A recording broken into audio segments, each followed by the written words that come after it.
നോമ്പ് തുടങ്ങിയതിൽ പിന്നെ ഈ ചട്ടി എടുത്തിട്ടില്ല കേട്ടോ. അതിൻ്റെ ഒരു പരിഭവമാണ് തോന്നണം മൂപ്പർക്ക്, അങ്ങോട്ട് കിട്ടണില്ല. ഞാൻ കുറച്ച് നെയ്യൊക്കെ തേച്ചൊന്ന് സോപ്പിട്ട് മയക്കി നോക്കി, ബട്ട് സ്റ്റിൽ അങ്ങനെ തന്നെ.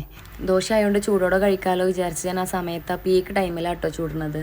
അപ്പോൾ ഇതുമ്മ കളിച്ചിരിക്കാൻ സമയമല്ല, ഞാൻ വേഗം നോൺ സ്റ്റിക്കിൻ്റെ ചട്ടി എടുത്തിട്ടുണ്ട്. എനിക്ക് അപ്പം ചൂടാനും ചുട്ടത് കഴിക്കാനും ഈ ഇരുമ്പ് ചട്ടിയിലുള്ളത് കേട്ടോ. നല്ല ചട്ടിയാണത്, അതിൽ പെട്ടെന്ന് കിട്ടും. നോൺ സ്റ്റിക്കിനേക്കാളും സുഖമാണ് ശരിക്കും ചൂടാൻ വേണ്ടിയിട്ട്. പക്ഷെ ഇന്ന് അതുമ്പോൾ സമയമില്ലാത്തതുകൊണ്ട് ഞാൻ വേഗം നോൺ സ്റ്റിക്ക് എടുത്തിൻ്റെ അപ്പപ്പണികളൊക്കെ കഴിഞ്ഞിട്ടുണ്ട്.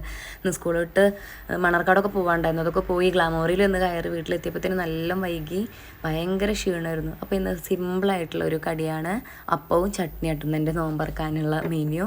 അങ്ങനെ ഞങ്ങൾ നോമ്പൊക്കെ തുറന്ന് ഞങ്ങൾ ഗ്ലാമോറയിൽ എത്തിയിട്ടുണ്ട്. ഇന്ന് നൈഷു ഞങ്ങളുടെ കൂടെ വന്നിട്ടില്ല, അല്ലെങ്കിൽ നൈഷും ഇവിടെ വരും, ഇഷ ഇവിടെ വരും, അവർ ഇവിടെ നിന്ന് ഓരോ കാര്യങ്ങൾ പഠിക്കുകയൊക്കെ ചെയ്യും.